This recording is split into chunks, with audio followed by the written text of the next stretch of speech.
ध्यान में आ रहा होगा कि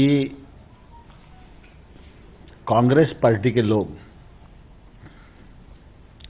देश भर में इन बिलों को लेकर किसान को गुमराह करने की राजनीति कर रहे हैं। इस प्रकार की राजनीति यह दल को तो कमजोर करती ही है, लेकिन देश को भी कमजोर करती है। मैं आपके माध्यम से देश भर के किसान संगठनों को और किसान भाइयों को यह कहना चाहता हूं कि ये जो कृषि सुधार के विधेयक हैं, यह किसान के जीवन में क्रांतिकारी बदलाव लाने वाले हैं। इन विधेयकों के माध्यम से किसान को स्वतंत्रता मिलने वाली है। यह विधेयक किसान को उसके उत्पादन का उचित दाम दिलाने में मददगार होंगे। ये विधेयक किसान की माली हालत सुधारने में मददगार होंगे। इन विधेयकों के माध्यम से किसान अच्छी और महंगी फसलों की ओर आकर्षित होगा। इन विधेयकों के माध्यम से किसान नई तकनीक से भी जुड़ेगा। इन विधेयकों के परिणाम स्वरूप किसान अपने उत्पादन का उचित मूल्य बुआई से पहले भी प्राप्त कर पाएगा। लोकसभा में 4 घंटा और राज्यसभा में 4 घंटा से अधिक इन दोनों बिलों पर चर्चा हुई। सभी दल के लोगों ने इन बिलों पर अपना विचार व्यक्त किया। आप चर्चा को हाउस से निकलवा कर देख सकते हैं और लाइव प्रसारण में भी आप सबने देखा होगा, तो ध्यान में आया होगा कि कोई भी सदस्य जो विपक्ष का है वो बिल के किसी प्रावधान का विरोध नहीं कर रहा है। जो कुछ बिल में नहीं है या जो कुछ बिल में नहीं हो सकता है या बिल का जिन चीजों से संबंध नहीं है, उन्हीं पर उनका अपना भाषण केंद्रित रहा। इससे यह सिद्ध होता है कि बिल के जो प्रावधान हैं वो किसान हितैषी हैं, जिनका विरोध करने की स्थिति में कोई भी राजनीतिक दल नहीं है। लेकिन ये रिफॉर्म, ये क्रांतिकारी परिवर्तन जो लंबे समय से अपेक्षित था, उसको लाने में मोदी सरकार का संकल्प पूरा हुआ है। इसलिए किसी को विरोध करना है तो वो देश भर में लोगों को गुमराह करके इसका विरोध कर रहे हैं। मैं बहुत संक्षिप्त में आपको दोनों बिल के बारे में 2-2, 3-3 पॉइंट रखना चाहता हूं और सामान्य तौर पर जिस प्रकार की चर्चा है। एक तो विषय आता है कि इस बिल में एमएसपी क्यों नहीं है। तो आप सब तो मीडिया से जुड़े बंधु हैं, आप सब जानते हैं कि ये कौन लोग कह रहे हैं, जो लोग देश में 50 साल सत्ता में रहे। तो एमएसपी के लिए कानून अगर बनाया जाना आवश्यक था तो बनाया जा सकता था, तो 50 साल में आपने क्यों नहीं बनाया। एमएसपी भारत सरकार का प्रशासकीय निर्णय है। ये निर्णय पहले था, आज भी है और आने वाले कल में भी रहेगा। खरीफ की एमएसपी हमने घोषित कर दी है। खरीफ की फसल अक्टूबर में आने वाली है और उसकी खरीद की प्रक्रिया उपभोक्ता मंत्रालय प्रारंभ करने जा रहा है। रबी की फसल की बुआई से पूर्व ही हम लोगों ने एमएसपी घोषित कर दी है। एमएसपी जब घोषित कर दी है तो इस मामले में किसी को कोई शंका नहीं होना चाहिए, लेकिन जबरन भ्रम फैलाने की कोशिश की जा रही है। तो मैं आपके माध्यम से किसानों को कहना चाहता हूं, एमएसपी थी, है और आने वाले कल में भी रहेगी। इस मामले में किसी को भ्रम में आने की आवश्यकता नहीं है। अब उठती है बात विधेयक की, तो कृषि उपज व्यापार और वाणिज्य संवर्धन और सशक्तिकरण विधेयक 2020 एक, और दूसरा मूल्य आश्वासन और कृषि सेवाओं के करार से संबंधित विधेयक 2020 दूसरा। अब पहला जो विधेयक व्यापार से संबंधित है उसमें हम 3-4 प्रावधान कर रहे हैं। एक प्रावधान है कि किसान अभी तक अपना उत्पादन मंडी में लाकर बेचने के लिए विवश था, और पंजाब की मंडी में 8.5% टैक्स है विभिन्न जिन्सों पर। मंडी में उसका पेमेंट भी सही समय पर नहीं होता था। 8.5% टैक्स चुकाना पड़ता था। जो व्यापारी खरीदता था वो 8.5% कम में खरीदता था। दूसरा, किसान को अपने घर से लेकर मंडी में आना पड़ता था और वहां पर किसान के उत्पादन की बोली लगती थी। अब वो चाहता है उसका गेहूं 1900 रुपये कुंटल में बेचे, लेकिन बोली लग गई 1600 रुपये कुंटल की। तो वो शाम तक इंतजार करता था और अंततोगत्ता उसे लगता है कि भाई अब मैं अगर वापस ले गया तो लाने का खर्चा तो लग ही गया, अब ले जाने का खर्चा भी लगेगा, फिर मैं दोबारा आऊंगा तो दोबारा भी खर्चा देना पड़ेगा। तो इसलिए औने पौने दाम पे शाम को वो मजबूरी में बेच के जाता था। हमने इस बिल के माध्यम से किसान को इस बात की स्वतंत्रता दी है कि जो मंडी प्रेमाइसेज राज्य सरकार का है उसकी परिधि के बाहर जो भी एरिया है, किसान का घर है, किसान का खेत है, वेयर हाउस है या और कोई स्थान जहां किसान ने अपने उत्पादन को रखा हुआ है, उस स्थान से अब किसान किसी भी स्थान पर, मतलब वो राज्य के भीतर हो सकता है, जिले के भीतर हो सकता है, वो राज्य के बाहर भी हो सकता है, किसी भी स्थान पर किसी भी व्यक्ति को किसी भी कीमत पर अपना उत्पादन बेचने के लिए स्वतंत्र हो गया है। इस विधेयक के माध्यम से यह अधिकार किसान को मिला है, जो वर्षों से किसान की एक मांग चली आ रही थी। मंडी के भीतर टैक्स है, मंडी के बाहर की जो ट्रेड है इस पर कोई भी टैक्स न राज्य सरकार का लगेगा न केंद्र सरकार का लगेगा। तीसरा, कोई भी एक्ट अभी तक किसान को उसका पेमेंट कब मिलेगा इसकी गारंटी नहीं देता। यह विधेयक किसान को तत्काल भुगतान, अथवा अगर कोई ऐसी परिस्थिति है कि शनिवार को सौदा हो रहा है, दूसरे दिन रविवार है, बैंक नहीं खुलेगी, या और कोई छुट्टी का दिन है, कोई और परेशानी है, ऐसा कुछ है, तो अधिकतम 3 दिन के भीतर उसको भुगतान करना ही पड़ेगा। इससे अंतर्राज्यीय व्यापार को बढ़ावा मिलेगा, किसान को उसके उत्पादन का उचित मूल्य मिलेगा। अभी एक मंडी में 25-30 लाइसेंसी व्यापारी होते हैं, वो ही प्रतिस्पर्धा में होते हैं। इसके कारण प्रतिस्पर्धा बढ़ेगी, क्योंकि मंडी के बाहर ट्रेड होगा, कोई भी व्यक्ति ट्रेड कर सकता है, जिसके पास पैन कार्ड है वो ट्रेड कर सकता है। ये मानक हम लोगों ने तय किया है।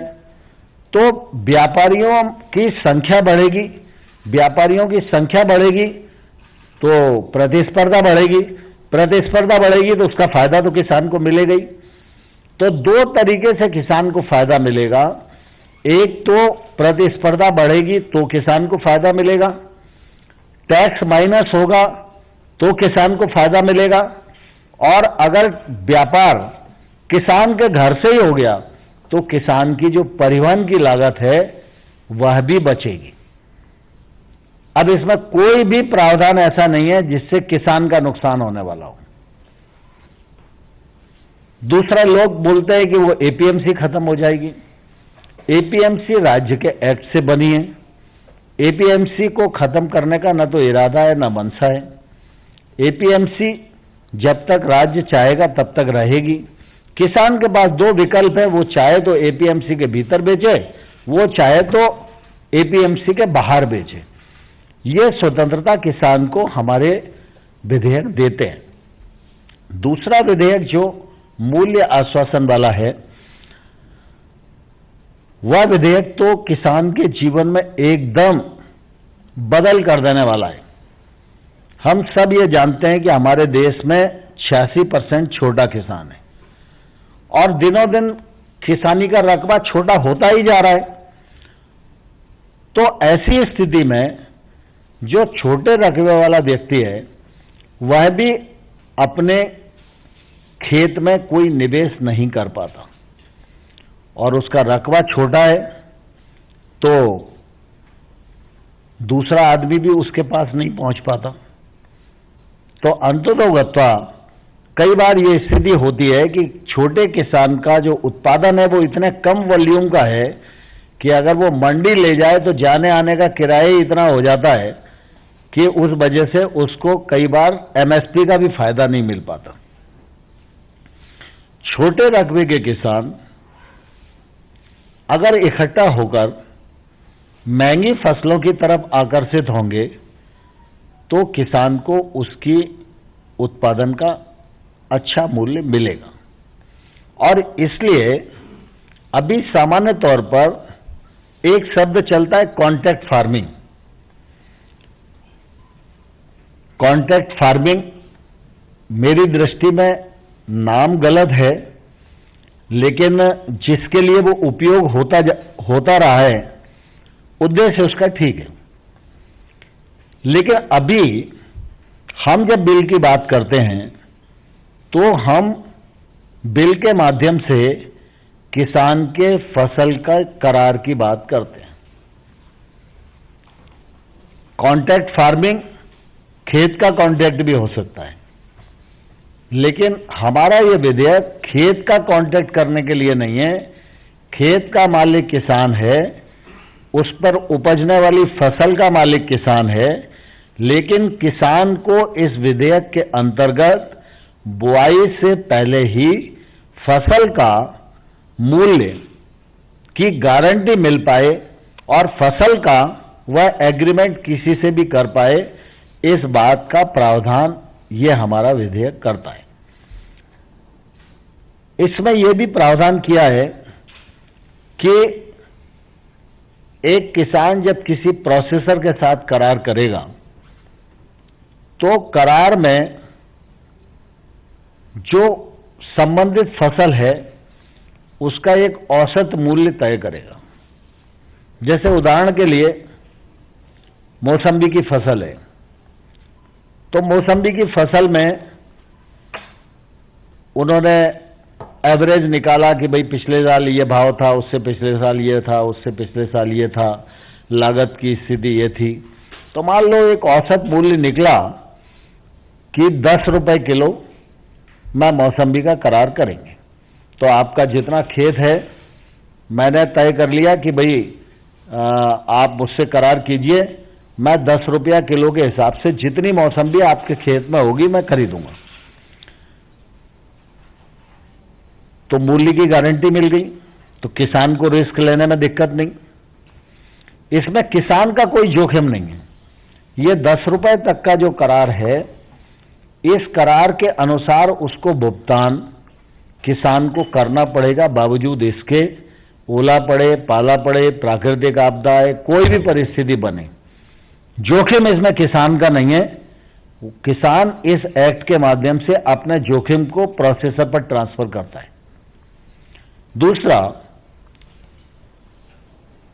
इसमें यह भी करार होगा कि आज तो 10 रुपए किलो मौसम्बी का करार हम कर रहे हैं, लेकिन जब फसल आएगी उस समय भाव मान लो मौसम्बी का 25 रुपया किलो हुआ, तो उस समय किसान के मन में आ सकता है कि भाई मैंने 10 रुपए में करार कर लिया, अब भाव बढ़ गया। तो इस करार में इस बात का भी उल्लेख होगा कि अगर भाव में बढ़ोतरी इतना प्रतिशत होगी तो उसका इतना प्रतिशत हिस्सा किसान को भी मिलेगा। तो एक पहले मूल्य की गारंटी मिली, और उसके बाद जब फसल आएगी तो अगर भाव बढ़ेगा तो उसको उसका भी हिस्सा मिलेगा।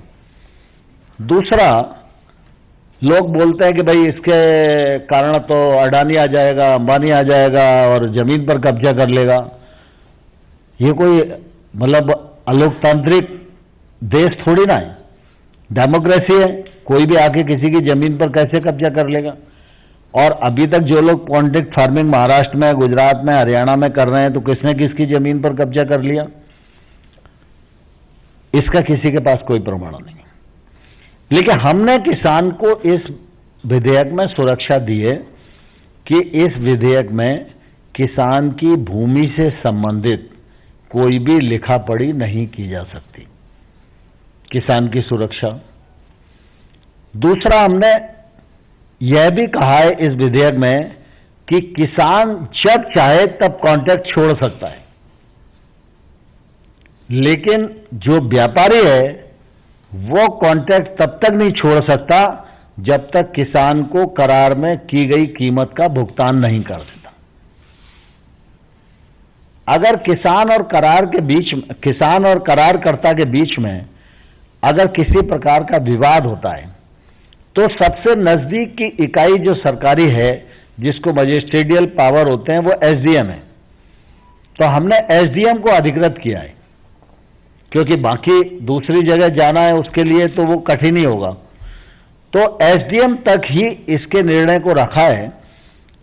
जब किसान को तकलीफ होगी तो किसान एसडीएम के पास जाएगा, किसान की एप्लीकेशन पर किसान और व्यापारी दोनों को एसडीएम बुलाएगा, दोनों से कहेगा कि भाई इसमें कुछ रास्ता तुम निकाल लो, क्योंकि तुम दोनों करार के प्रति प्रतिबद्ध हो। वो कहेंगे हम नहीं निकाल पाए तो इसी वजह से आपके पास आए। तो वो कहेगा कि भाई ठीक है, मैं ऐसा करता हूं, एक सुलह बोर्ड गठित कर देता हूं, उन लोगों के बीच में आप बात करो।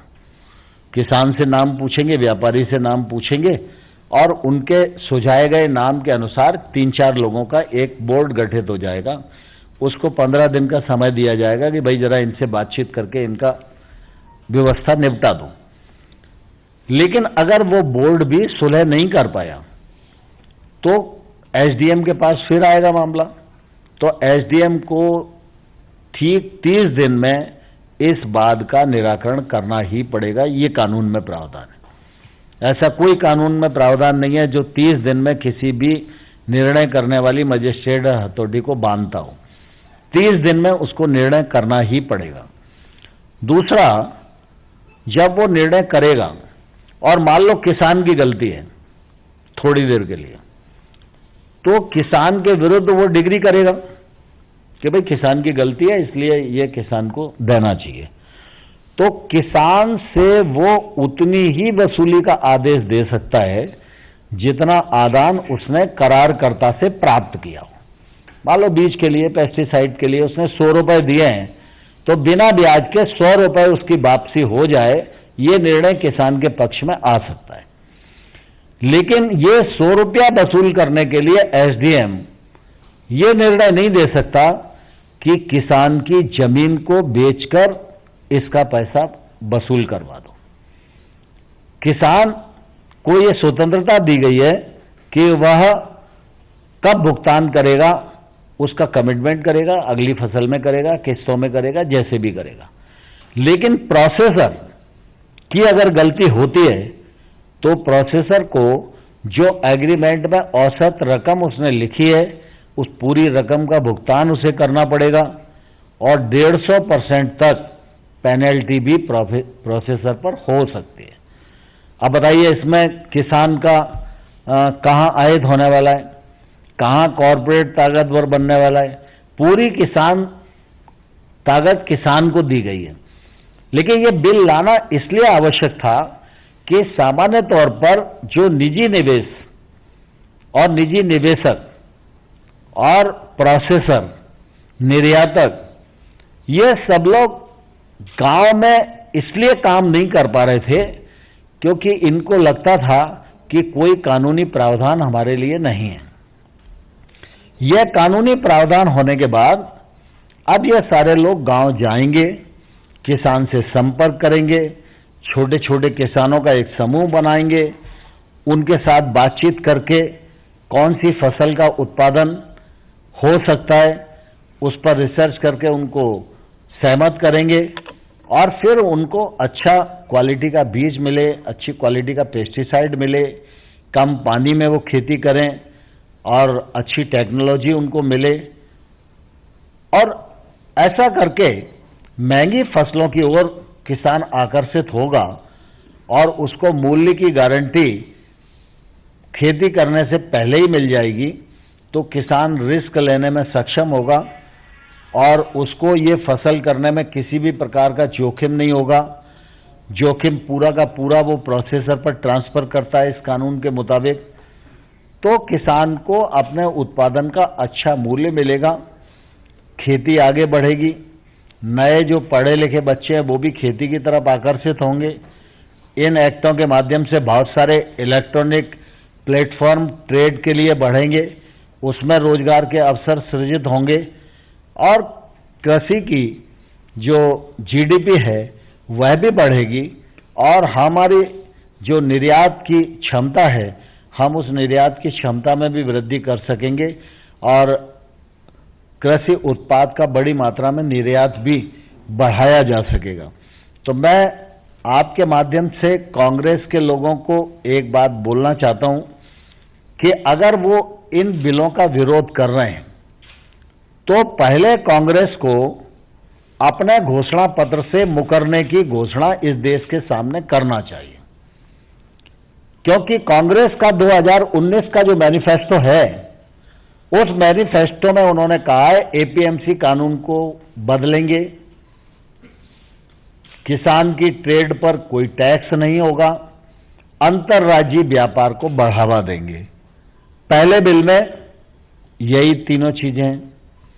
दूसरे बिल में उन्होंने कहा है कि संविदा खेती को बढ़ावा देंगे, उसके लिए हम कानून बनाएंगे। तो दूसरा बिल इसी के लिए है। तीसरा एसेंशियल कमोडिटी के बारे में भी वो बोलते हैं। तो उनके घोषणा पत्र में साफ उल्लेख है, चाहे वो पंजाब सरकार का मैनिफेस्टो उठा लो, चाहे केंद्र का इनका कांग्रेस पार्टी का मैनिफेस्टो उठा लो, आने के तत्काल बाद एसेंशियल कमोडिटी एक्ट से खाद्य वस्तुओं को बाहर करेंगे। मुख्यमंत्रियों की उच्चाधिकार समिति की बैठक थी, उसमें कांग्रेस पार्टी के नेता तत्कालीन मुख्यमंत्री कमलनाथ जी शिरकत किए थे, वो उसके मेंबर थे। 7-8 मुख्यमंत्री थे, देवेंद्र फडणवीस जी उसके अध्यक्ष थे, मैं कृषि मंत्री के नाते उसका मेंबर था। कमलनाथ जी ने कहा उस बैठक में, जो रिकॉर्ड पर है, कि एसेंशियल कमोडिटी एक्ट अपने उद्देश्य को प्राप्त कर चुका है, अब इसको तत्काल समाप्त कर देना चाहिए। यह मुख्यमंत्रियों की कमेटी की रिकमेंडेशन है। फिर चलो आप मोदी जी की बात नहीं मानना चाहते तो स्वामीनाथन साहब की बात मानो। स्वामीनाथन साहब की बात नहीं मानना चाहते तो नेशनल फार्मर कमीशन की बात आप मानो। फार्मर कमीशन की बात नहीं मानना चाहते तो श्वेतकारी संगठन के नेता शरद जोशी जी की बात मानो। इनकी नहीं मानना चाहते तो तत्कालीन जो आपकी सरकार में कृषि मंत्री रहे शरद पवार जी जो कहते रहे 10 वर्षों तक, उनकी बात मानो। उनकी बात नहीं मानना चाहते तो आपके प्रधानमंत्री मनमोहन सिंह ने क्या कहा बार बार इनके बारे में, तो उनकी बात मानो। लेकिन कांग्रेस के दांत खाने के और हैं, दिखाने के और हैं। कांग्रेस दो मुही राजनीति कर रही है। कांग्रेस का नेतृत्व एकदम बौना हो गया है। कांग्रेस में अच्छे और विचारशील लोग पूरी तरह आइसोलेट हो गए और देश में झूठ बोलने की राजनीति करके किसानों को गुमराह करने का एक असफल प्रयत्न कर रहे हैं। इसमें उनको सफलता नहीं मिलेगी।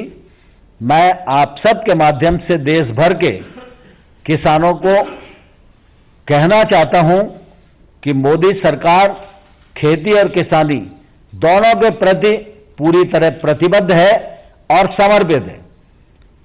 मोदी सरकार ने पहले दिन से किसानों के लिए काम करना प्रारंभ किया। यूपीए की सरकार 10 साल तक रही। एमएसपी को 1.5 गुना किया जाना यह स्वामीनाथन साहब का रिकमेंडेशन था, उनकी सरकार ने स्वीकार नहीं किया। एमएसपी को मोदी जी ने बढ़ाया। 10,000 नए एफपीओ बनाए जाएं, मोदी जी ने कार्यक्रम शुरू किया। 1 लाख करोड़ रुपए का इंफ्रास्ट्रक्चर फंड निवेश को गांव तक पहुंचाया जाए, इसका प्रावधान नरेंद्र मोदी जी ने किया। और दुनिया में ऐसी कोई योजना नहीं है जो 1 साल के भीतर सरकार के खजाने से 75,000 करोड़ रुपया निकालकर किसान की जेब में पहुंचाने का काम करती हो। मोदी सरकार ने पीएम किसान योजना के माध्यम से ये बड़ा काम भारत के किसानों की आय सहायता करने का किया है। किसानों की पेंशन का मामला हो, ऑर्गेनिक खेती का मामला हो, तिलहन मिशन का मामला हो, दलहन के उत्पादन को बढ़ाने का मामला हो, खरीद में जिंसों को जोड़ने का मामला हो, दलहन और तिलहन की खरीद पर्याप्त मात्रा में करने का मामला हो, पहले से अधिक उपार्जन करने का मामला हो, पहले से अधिक उत्पादन और उत्पादकता बढ़ाने का मामला हो, हर मामले पर मोदी सरकार ने बढ़ चढ़ के किसानों के हित में काम किया है। और मैं आपके माध्यम से कहना चाहता हूं, इन 6 सालों में सरकारी खरीद के माध्यम से 7 लाख करोड़ रुपया किसानों को देने का काम मोदी सरकार ने किया है, जो यूपीए की सरकार के 10 साल से दुगने से भी ज्यादा है। और इसलिए मैं किसानों को आग्रह करना चाहता हूं कि किसी को भी गुमराह होने की आवश्यकता नहीं है। बहुत धन्यवाद। मुझे इतना ही बिल के बारे में कहना था।